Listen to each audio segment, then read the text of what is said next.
मतलब बचपन से हमारे माता पिता और उनके माता पिता यानी कि नाना नानी दादा दादी ये समझाते आए हैं कि बेटा जैसा करोगे वैसा आप भरोगे, इसलिए किसी का बुरा चाहो ही नहीं क्योंकि बुरा आपके साथ होगा। लेकिन न जाने क्यों किसी को समझ ही नहीं आती। अब सरू में देख लीजिए, अनिका ने बड़ी चाल चली थी कि सरू को नुकसान हो जाए, लेकिन सरू को तो वेद ने बचा लिया, गिर पड़ी बेचारी अनिका ही।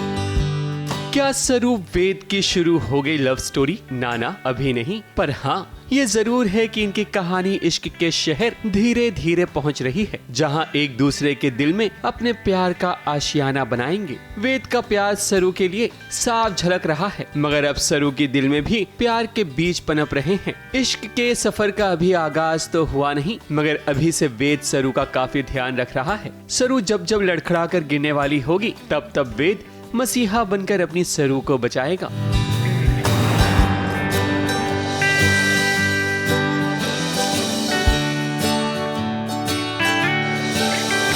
अभी इनके जो मोमेंट्स बन रहे हैं, कभी कभी जैसे आप अभी शो पे देख रहे होंगे कि इनके मोमेंट्स बन रहे हैं, तो या वेद को कहीं ना कहीं सरू से थोड़ा थोड़ा प्यार हो रहा है। और ये बात मुझे भी पता लग रही है कि इन दोनों के बीच कुछ तो चल रहा है। अन्नपूर्णा जी के घर पे पूजा चल रही है, उसके लिए उन्होंने सरस्वती और फुला को बुलाया है, इन्वाइट किया है।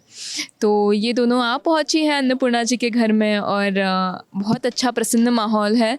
सरू वेद के घर आई थी पूजा में शामिल होने के लिए, मगर जब वो घर जाने के लिए रवाना हो रही थी, तब अनिका ने ऐसा खेल खेला जिसकी उम्मीद सरू को थी ही नहीं। अनिका ने फ्लोर पर तेल गिरा दिया था ताकि वो सीढ़ियों से गिर जाए और उसे नुकसान पहुंचे। अनिका के अंदर इतना गुस्सा सिर्फ इसलिए है क्योंकि वो वेद और सरू को एक साथ नहीं देख सकती। लेकिन जब सरू को अनिका देखती है, अनिका और अनिका की फैमिली मतलब नानी और माँ के नज़रों में वो आती है, तब ऑब्वियस सी बात है कि उनके दिमाग में कोई षड्यंत्र रचने की शुरुआत हो जाती है और फिर वो उसे गिराने के लिए फ्लोर पे तेल डालती है और सरू स्लिप हो जाती है, लेकिन वेद उसे समय पे आके बचा लेते हैं। जितना करीब सरू और वेद आ रहे हैं, उतनी ही जलन अनिका की बढ़ती जा रही है, मगर भला हो वेद का जो मौके पर पहुंच गया और उसने सरू को बचा लिया। पर कहते हैं ना, जो दूसरों के लिए गड्ढा खोदता है वो खुद उसी में जाकर गिरता है, जैसे कि अनिका खुद अपनी ही चाल का शिकार हो गई।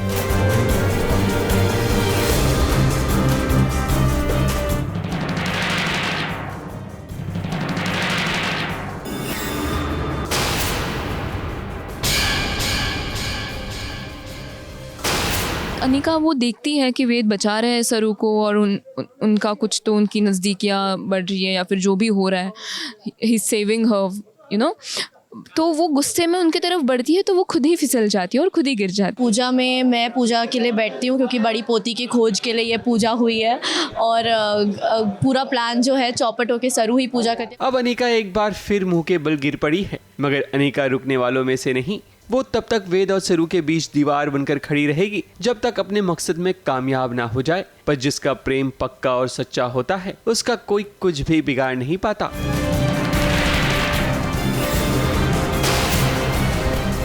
ABP news report.